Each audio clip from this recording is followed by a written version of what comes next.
नमस्ते दोस्तों, आपका स्वागत है हमारे चैनल पर। आज हम बात करेंगे एक ऐसे शब्द और ज्ञान के बारे में जो हर भारतीय के दिल के करीब है। जी हाँ, हम बात कर रहे हैं भगवत गीता के उस अनमोल ज्ञान की जो भगवान श्री कृष्ण ने अर्जुन को दिया था। ये ज्ञान सिर्फ एक युद्ध का मार्गदर्शन नहीं था, बल्कि जीवन जीने की कला को भी सिखाता है। तो चलिए बिना किसी देरी के शुरू करते हैं। तो पहली बात करते हैं अर्जुन की स्थिति के बारे में।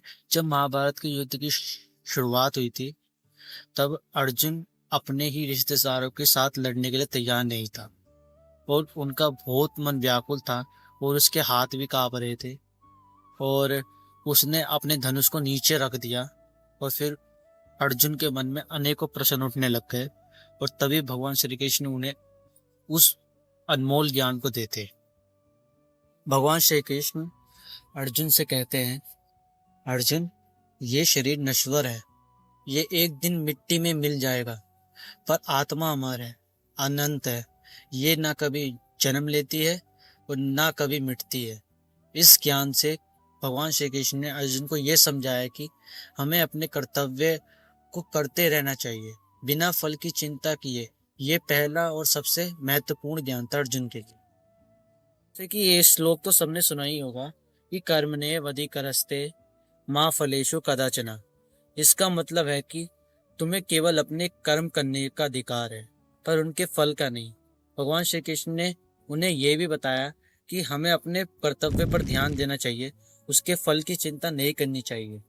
यह सोच हमारे जीवन में बहुत बड़ा बदलाव ला सकती है। अर्जुन भगवान श्री कृष्ण से अगला प्रश्न करते हैं और बोलते हैं कि जब हमें अपने फलों की चिंता ही नहीं करनी चाहिए तो फिर युद्ध क्यों करें।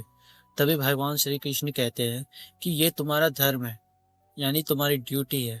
तुम क्षत्रिय हो और तुम्हारा कर्तव्य है अन्याय के खिलाफ लड़ना और धर्म की रक्षा करना। भगवान श्री कृष्ण अर्जुन से बोलते हैं, जब भी धर्म का नाश होता है और अधर्म बढ़ता है, तब मैं अवतार लेता हूँ, धर्म की रक्षा के लिए और अधर्म का नष्ट करने के लिए। इस तरह भगवान श्री कृष्ण ने अर्जुन को यह समझाया कि युद्ध तब तक उचित है जब तक उसका उद्देश्य सत्य और न्याय के लिए हो। फिर अर्जुन भगवान श्री कृष्ण से तीसरा प्रश्न करते हैं और बोलते हैं कि माधव, हम अपने मन को कैसे वश में कर सकते हैं। तो भगवान श्री कृष्ण बोलते हैं कि मन को वश में करना कठिन है, पर अनुशासन और वैराग्य के साथ ये संभव है।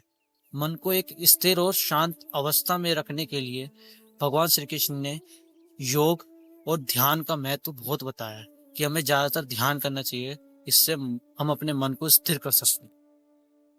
भगवान श्री कृष्ण अर्जुन को बोलते हैं और कहते हैं, योगास्तु कुरु कर्माणि संगम त्यक्त्वा धनंजय। इसका अर्थ होता है कि योग में स्थिर होकर कर्म करो और संग से मुक्ति पाकर, यानी हमें अपने कर्म से जुड़े हुए संसारिक मोह माया से परे होकर हमें कर्म करने चाहिए। तो दोस्तों, ये ज्ञान न केवल सिर्फ उस समय के लिए प्रभावी था, बल्कि आज के समय में भी उतना ही महत्वपूर्ण माना जाता है।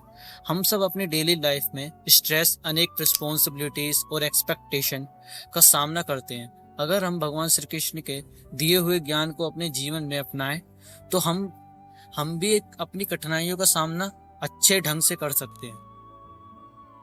भगवान श्री कृष्ण का दिया हुआ ज्ञान हमें यह सिखाता है कि जीवन के हर पहलू में बैलेंस और धैर्य कैसे बनाएं, और हमें यह भी सिखाता है कि कैसी भी परिस्थिति हो, हम अपने कर्तव्य को निभाएं बिना किसी फल की चिंता किए बिना। इस ज्ञान से हम जीवन को अधिक अच्छे और आनंदमय से बना सकते हैं।